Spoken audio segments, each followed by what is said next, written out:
Welcome to Number Theory.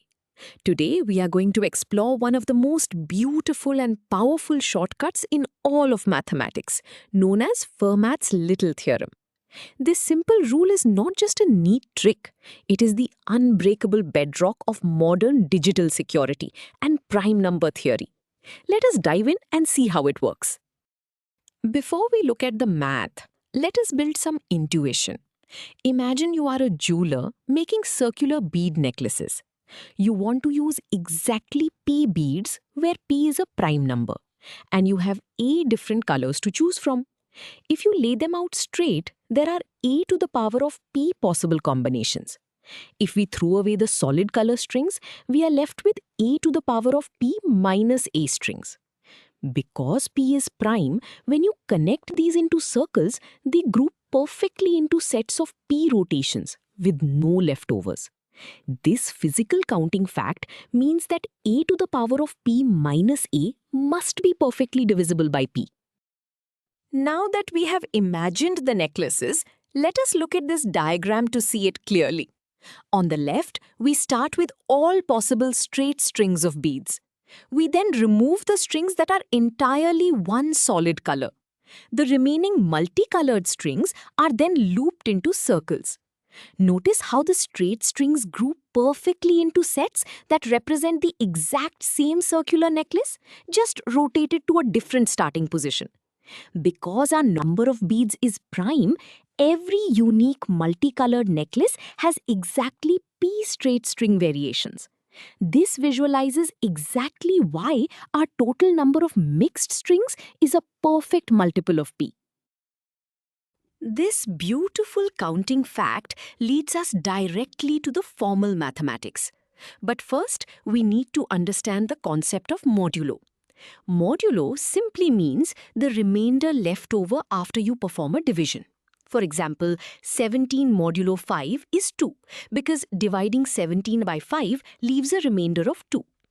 Fermat's little theorem formally states that if P is a prime number, then for any integer a, the number a to the power of P minus a is an integer multiple of P. In the language of modular arithmetic, we write this as a to the power of P is congruent to a modulo P. Now that we understand modulo, let us look at the most commonly used form of this theorem. If our integer a is not a multiple of the prime P, we can divide both sides of our previous equation by a. This gives us our main formula. A to the power of P minus 1 is congruent to 1 modulo P. Let us break down the symbols. The letter A is our base integer. The letter P is our prime number divisor. The theorem guarantees that if you take any number, raise it to the power of a prime number minus 1, and then divide by that prime, your remainder will always be exactly 1. If you increase the prime P, the exponent required to get a remainder of 1 increases accordingly. Before we move on to complex problems, let us see this formula in action with a concrete example. We will verify the theorem using a base number of 3 and a prime number of 5. Our goal is to plug these into the formula and see if the left side truly leaves a remainder of 1. We start with our standard template, carefully substituting our numbers. 3 replaces A and 5 replaces P. This transforms our abstract formula into 3 to the power of 5 minus 1. Simplifying the exponent, we now need to find the remainder of 3 to the power of 4 when divided by 5. Continuing with our calculation, we now perform the actual exponentiation. Multiplying 3 by itself 4 times yields 81. Our mathematical statement is now reduced to asking whether 81 leaves a remainder of 1 when divided by 5. This is a simple division problem. When we divide 81 by 5, the quotient is 16, which gives us 80. Subtracting 80 from 81 leaves a final remainder of exactly 1. The theorem has successfully predicted the remainder without us needing to guess, proving its reliability with these small numbers. Now that we have verified the formula, let us tackle a classic exam question that looks impossible at first glance. We need to find the remainder when the massive number 2 to the power of 50 is divided by the prime number 7. Calculating this directly is impossible by hand. Instead, we use Fermat's little theorem to find a shortcut. We set our prime p to 7 and our base a to 2.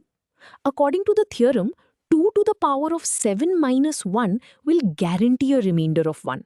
Simplifying this gives us 2 to the power of 6 is congruent to 1. This is our golden key, acting as a mathematical reset button. With our golden key in hand, our strategy is to break the massive exponent of 50 into as many blocks of 6 as possible. We perform a simple division. 50 divided by 6 gives us 8, with a remainder of 2. Using the rules of exponents, we rewrite 2 to the power of 50 as 2 to the power of 6 raised to the 8th power multiplied by the leftover 2 squared. This is where the magic happens. Because we already proved that 2 to the power of 6 leaves a remainder of 1, we can substitute the number 1 in place of that entire intimidating expression.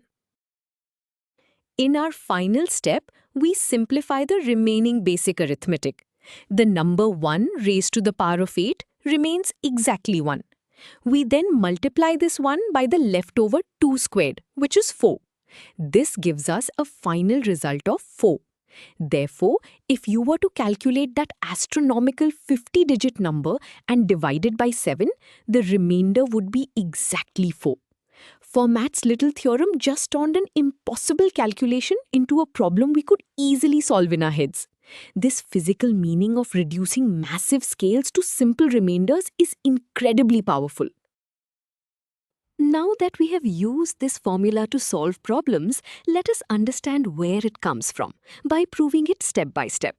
We start by assuming our chosen number a is not divisible by the prime p. We write out the first p minus 1 multiples of our number. Because p is prime, none of these multiples are divisible by p. Furthermore, no two of them will ever leave the same remainder when divided by p.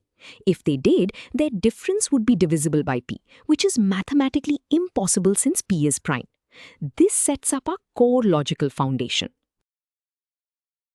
Building on that foundation, we realize something profound about these numbers.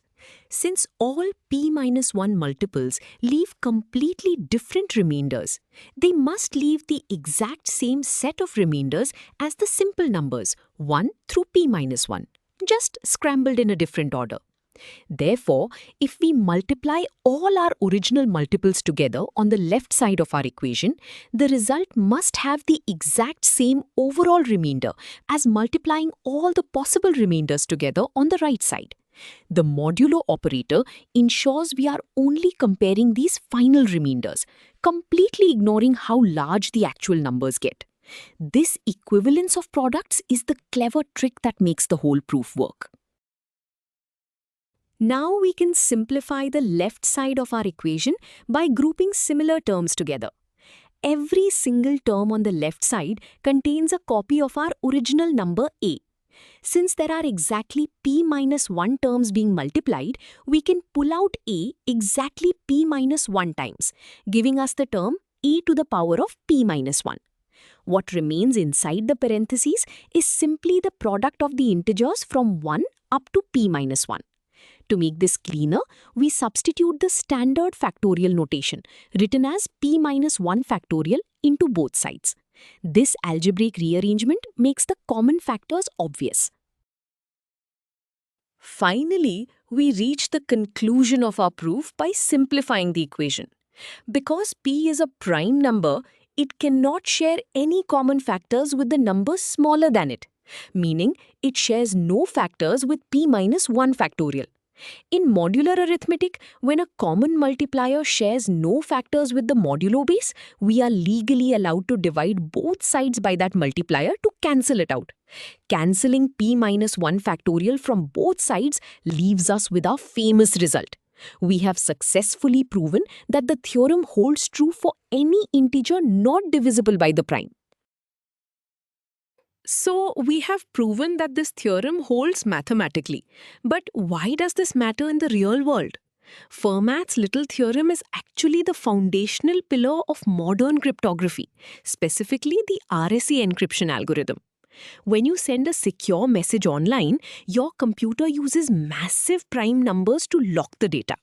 This theorem provides the mathematical trapdoor that allows the intended receiver to easily decrypt the message, while making it computationally impossible for hackers to guess the original numbers.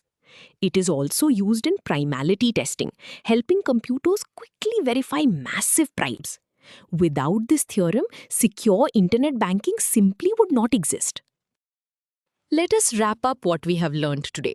The core takeaway is Fermat's little theorem, which guarantees that a to the power of p minus 1 leaves a remainder of 1 when divided by a prime p. We saw how this acts as a mathematical reset button, allowing us to drastically reduce massive exponents and turn impossible calculations into simple mental math. Finally, we learned that this elegant rule forms the unbreakable bedrock of modern digital security. You have now mastered a fundamental concept in number theory. Great job following along.